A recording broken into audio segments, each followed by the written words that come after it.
welcome to Lina's Bible English. I'm Lina. 할렐루야 성도님들, Lina's Bible English에 오신 것을 환영합니다. 저는 리나입니다. 네, 저희가 지난 시간에 사도행전 3장 24절을 함께 공부를 해봤었는데요. 굉장히 짧은 구절이었어요. 어떤 내용이었냐면 사무엘 때로부터 그 이후에까지 온 모든 선지자들이 이 때에 대하여 말을 했다. 이 때라 함은 예수님의 재림을 의미를 하는 거겠죠. 그 앞에 배웠던 내용들을 함께 이렇게 연결을 해서, 사실 성경이 다 이제 이게 연결이 된 내용들이다 보니까 저희가 이렇게 한 절씩 끊어서 배울 때 이때 이게 뭘 가리키는 거지? 라고 헷갈리실 수가 있어요. 그럴 때는 이제 그 전 내용을 한번 같이 보시면 이때는 그 예수님이 다시 오실 때, 그러니까 하나님이 이 세상에 있는 모든 것들을 다시 회복시키실 그때구나 라고 이제 이해를 하실 수가 있겠죠. 그래서 네, indeed, 정말, 참으로, 사실은 이런 의미의 표현이 있었고, 그 다음에 from, 물결, on 이렇게 돼 있으면은 물결로부터 그 이후까지, 그 다음에 foretold 하면은 예언하다 라는 의미의 단어라고 말씀을 드렸었습니다. 네, 오늘 배우려는 사도행전 3장 25절의 말씀은 좀 더 기네요. 한번 제가 먼저 읽어봐 드릴게요. And you're the heirs of the prophets and of the covenant God made with your fathers. He said to Abraham, Through your offspring all peoples on earth will be blessed. 네. And you're the heirs. air, 이게 뭐죠? 에어? 공기가 아니에요. 죄송해요. air. 이게 앞에 h가 있지만 이 h는 묵음입니다. 그래서 발음을 해주지 않고요.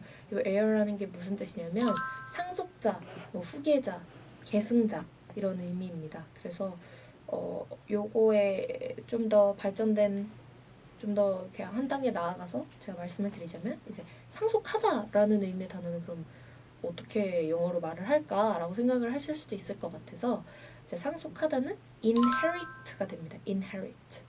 그리고 heir는 상속자. 네. 그리고 그래서 you're the heirs of the prophets. 그러면은 너희는 그 선지자들의 자손이다. 그 계승자들이다.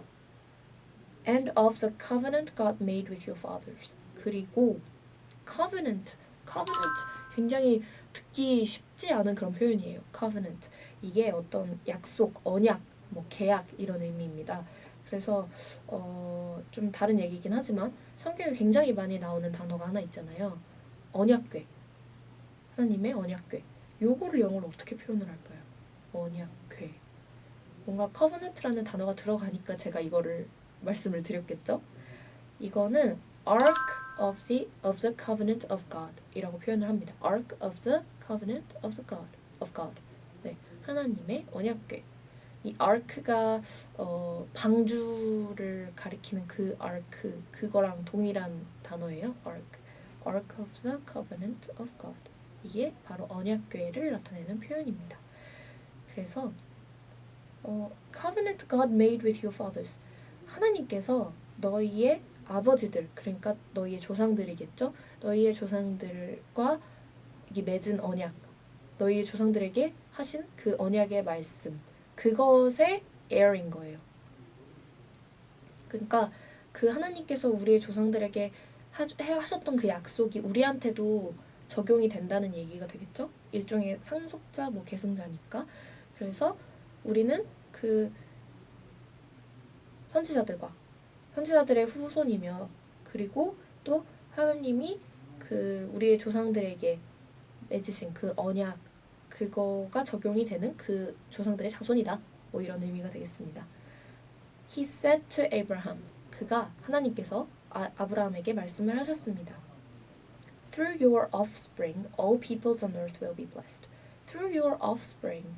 offspring은 뭘까요? 이것도 많이 안 들어보신 단어일 수도 있는데, 이것도 이제 자손, 자녀, 자식 이런 거를 나타내는 표현입니다.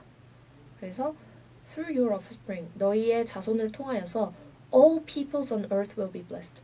이 지구상에, 이 땅 위에 있는 모든 사람들이 다 축복을 받을 것이다. 복을 받을 것이다. 라는 의미죠. 이게 왜 하나님께서 아브라함에게 해주셨던 그 언약의 말씀이죠. 뭐 너희의 자손들이 이 땅의 뭐 모래와 같이 될 거며 하늘의 별과 같이 될 거며 이거를 셀 수 있느냐. 그리고 그 자손들을 통하여서 너희가 또 복을 받게 되리라. 뭐 이런 네, 내용 그런 말씀을 해주셨었죠. 하나님께서 그 내용입니다. 네. 그래서 peoples 요거 좀 의문 가지실 수 있을 것 같아서 제가 가지고 왔는데 애초에 people이라는 단어가 복수 형태잖아요. 그러니까 사람 한 명 하면 이제 person이고 사람 여러 명, 2명 이상이면 people이라고 우리가 말을 하는데 왜 people에 또 s를 붙였지? peoples? 이건 뭘까라고 생각하실 수도 있는데 이렇게 되면은 이게 그냥 일반적으로 우리가 말하는 사람들보다 좀 더 큰 집단의 개념이라고 생각을 해주시면 될 것 같아요. 뭐 민족이라던가 아니면 정말 모든 사람들 뭐 이런. 그래서 peoples라고 사용을 해줬구나 라고 생각을 해주시면 될 것 같습니다. 그 다음에 bless 하면 복을 주다. 그 다음에 blessing 하면 복이 되는 거죠. 그래서 우리가 왜 외국 문화 중에 그런 게 있죠. God bless you. 재채기 하면은 God bless you 이렇게 얘기하잖아요. 그게 이제 뭐 하나님의 축복이 너희와 함께 하길 뭐 이런 의미인데 네, 왜 재채기를 하면 그 얘기를 해주는지는 저도 잘은 모르겠는데 아무튼 그런 표현이 있습니다. 네. 재채기를 하면 꼭 God bless you를 얘기를 해주세요. 그게 매너예요, 약간. 네. 그러면 25절을 저희 한번 같이 읽어볼까요? Please listen and repeat after me. And you're the heirs of the prophets and of the covenant God made with your fathers. He said to Abraham, through your offspring, all peoples on earth will be blessed. 네, 이번에는 같이 한번 읽어보도록 하겠습니다. 시작. And you're the heirs of the prophets and of the covenant God made with your fathers. He said to Abraham, through your offspring, all peoples on earth will be blessed. 네, 오늘 배웠던 단어들 그리고 표현들 한번 짚어볼까요? heir 하면은 상속자, 후계자, 계승자라는 의미의 단어였고요. 요것과 연관을 해서 inherit, 상속하다 라는 단어도 함께 알아두시면 좋을 것 같습니다. 그 다음에 covenant 하면은 약속, 언약, 뭐 계약 이런 의미의 단어였고요. 이것과 연관해서 성경에 많이 나오는 표현 언약궤, 하나님의 언약궤 하면은 Ark of the Covenant of God 이라는 표현이 있다. 그 다음에 offspring 하면은 자식, 자손 이런 의미의 단어였고요. 그 다음에 bless 하면은 복을 주다. blessing 하면 복. 그 다음에 God bless you. 이런 표현 굉장히 흔히 쓰이는 표현이라고 말씀을 드렸었고요. 마지막으로 people도 사람들이지만 people의 복수형인 peoples로 사용이 될 때는 이게 좀 더 큰 집단의 개념이구나, 뭐 민족이구나 이렇게 생각을 해주시면 될 것 같습니다. 네, 오늘 배웠던 내용이 좀 길어서 잊어버리지 않도록 한번 꼭 다시 복습을 해주시면 좋겠고요. 저희는 다음 시간에 또 뵙도록 하겠습니다. See you next time.